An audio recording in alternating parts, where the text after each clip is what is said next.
नमस्कार, Suman goat farm दुधेबावी। आज आपण सकाळच्या वेळेस शेळ्या चारण्यासाठी सोडलेल्या आहेत। बघा शेळ्या कशा वलन घेत आहेत। लिंबाचं झाड आहे, त्या झाडावर वलन घेऊन लिंबाचा पाला खात आहेत। तर आपले क्षेत्र आहे मित्रांनो, पाऊस पडल्यामुळं अजूनही वापसा आला नाही, त्यामुळं गवत वगैरे उगवलेलं आहे। तर ह्याच्यात आपल्याला ऊसाची लागण किंवा कांदे करायचं आहे। शेती करत करत शेळीपालन परवडते का? तर नक्कीच मित्रांनो, शेती करत करत शेळीपालन परवडते। आमचं नियोजन असं असतं की आम्ही सकाळच्या वेळेस शक्य तेवढं 10-11 वाजेपर्यंत शेतातले जेवढे कामं करता येतात तेवढे आम्ही करत असतो। आणि कामं करून झाली की 10-10:30-11च्या आसपास शेळ्या आम्ही चारण्यासाठी सोडत असतो। त्यामुळे कसं असतं, दिवसभर शेळ्या रानात चरतात आणि सकाळचं आपलं शेतातली कामंसुद्धा होतात। भिजवणं असेल, कुठं काय असेल तर ती अशी कामं, छोटी मोठी कामं सकाळच्या पाळीस करतो। आणि हे दारी धरत धरत आता आपण शेळ्या राखायच्यात। हे आपलं कांद्याचं रोप आहे, पावसामुळे जरा पिवळं पडलेलं आहे।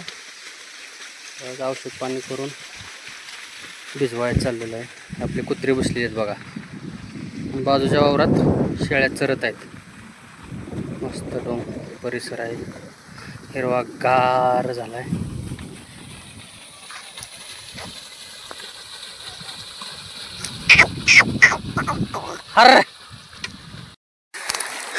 मित्रांनो, असं आपलं गरवी रोप आहे, 20-25 वापर टाकलेलं आहेत आपण। असं बघा, नाना खाया टाकतात त्यांना रोपाला। बघा थोडं पिवळं पडलेलं आहे, मोठे लांबलचक वाफे आहेत बघा। आता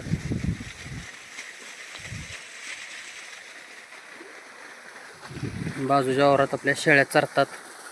शेती करत करत आपण शेळीपालन करू शकता। थोडं नियोजन असलं नाही योग्य, ही सर्व गोष्टी ॲडजस्टमेंट होतात। आपल्या फार्मवर टोटल 20 शेळ्या आहेत आणि 15 ते 20 करडं आहेत।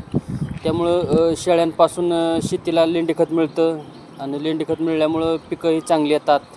आणि पिकापासून म्हणजे गहू म्हणा, मका म्हणा, कडधान्य म्हणा, शेळ्यांसाठी आपल्या यूज करतो। असा ही आपली विहीर आहे बघा, आणि विहिरीच्या बाजूला एक बिल्डिंग आहे छोटीशी, आणि त्याच्या पाठीमागं मोठा तलाव आहे।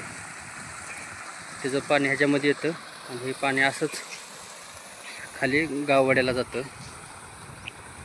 आणि आता आपल्या ह्या शेळ्या आहेत, आणि पुढंच आपलं वावरात रॉब भिजवायचं आहे।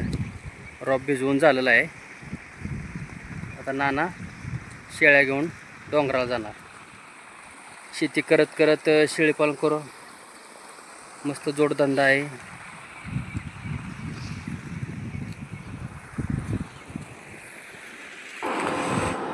नाना आता शेळ्या घेऊन डोंगराला चाललेला आहे चारण्यासाठी। सकाळचं आपलं रॉब भिजवून झालं। आता कसा व्हिडिओ वाटला जरूर कळवा। सुमन गोट फार्म या चॅनलला लाईक आणि सबस्क्राईब करा। धन्यवाद मित्रांनो।